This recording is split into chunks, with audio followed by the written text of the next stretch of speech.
Kua te noho te kāhui minita o te kāwanatanga ki te wānanga i ngā pānga mai o te mate coronavirus ki ngā rāngai o tēnei whenua. Ko te rāngai ahungahere, te rāngai mātauranga me te rāngai tāpoi ka tino raru e ai ki ngā whakapai. Tēnā kia te huri ake tātou ki te minita whakawhanake rohe, minita ahungahere hoki ki a Shane Jones. Te rangatira, tēnā koe, mihi ana ki a koe? Kia ora, tēnā no tātou katoa. E te minita 25 ōrau, te hekenga o ngā mahi i roto i te rāngai poro rākau i tēnei wā. Kuia tēnā ko te taumata o te kino ki o whakaaro, ka kino ki atu rānei i tēnei āhuatanga o te wānei? Te tahi tēnā ka nui atu taku oho i te korenga o mātou e tino mōhio, pēhea rānei te hohonu o tēnei raru ki haina. Ko te nuinga o ngā wāpū, kua katia e rātou, e korenga no ngā kaipuke e tae te mauake ngā tūporo ki reira.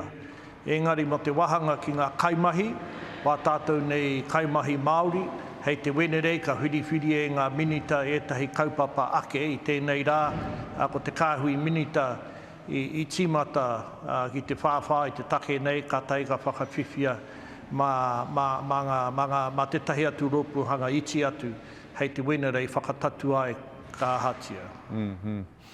Tā piri atu ki tēnā kōrero āu, kei te raru hoki ngā umanga taraka poro rākau, he mira rākau hoki i katia i te kuiti i tērā wiki. Hei te wenerei nei ka kōrero hoki koutou me pēhea tā koutou āwhina i era momo wāhanga o te rāngai ahungahere? Ai, ko etahi o ngā tauira i tukua mai hei whiriwhiri mā mātou me pēhea rānei te tari ata whai tangata, āwhina mai ai. Pēne e taia rānei te whakarewa i te kaupapa i oti mo te wahanga o te pahutanga ki whakaari me nā te tahi atu tauira. Nā, hei te whenerei ka ate tirohia pehe te kino o te ngau ki te tai rāwhiti, etahi o ngā whānau o reira hi ana te haere atu ki wāhi ke, kimi mahi ai, etahi o ngā rōri ko te waihanga tia, hakarongia me pēhea rānei haka hohoro ti ai te hanganga o e nā rōri, kia riro ko ngā mahi ka whakatutuki te etahi o ngā kaimahi e tāre wana i naine. E nā mea katoa ka whiriwhiri e mātou a te wenerei. Tai atu hoki ki te rāngai ahu moana e te minita, nā te mea kua katia hoki te hokotanga atu o ngā koura ki haina, ko koe hoki te minita whakawhanake rohe ai rānei, he pūtea tautoko wā te kāwanatanga, hei āwhina i ngā pakehi a kai moana e raru ana i te coronavirus i tēnei wā.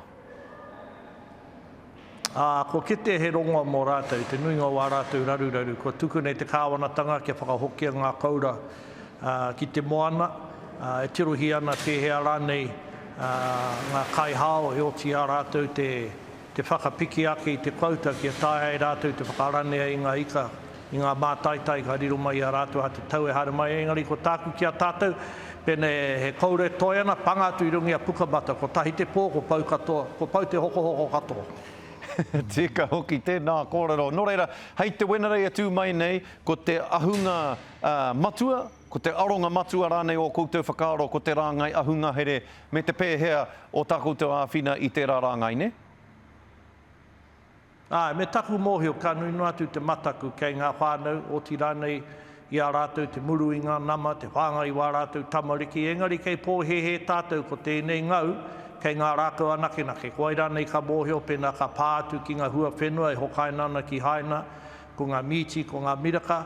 Nā kore tae mātou te tino whakawehe ke ko ngā rākau nahe anō, take tēnō mātou i meinga hei te wenerei ka whiriwhiri a tōpungia e nā momo hua tau e hokainana ki haina. Mihi ana ki a koe te rangatira i tō whakawātea mai i a koe. Pātai whakamutunga ki a koe, he tau pōti tēnei, kua ata whakatau koe, ka tū koe ki te hea rohe, mā o te aroa tuatahi, ki te tai tokerau, ki whāngarei anō, ki hea rānei? Hako tō mātou pāti e mōhio ana ka nui atu te minimina i roto i te raki ki a mātou i Aotearoa tuatahi, engari tahu ake nei tārewa tonu ana ko ai pū o mātou ka whakaingotia hei pupuru i tērā tūranga.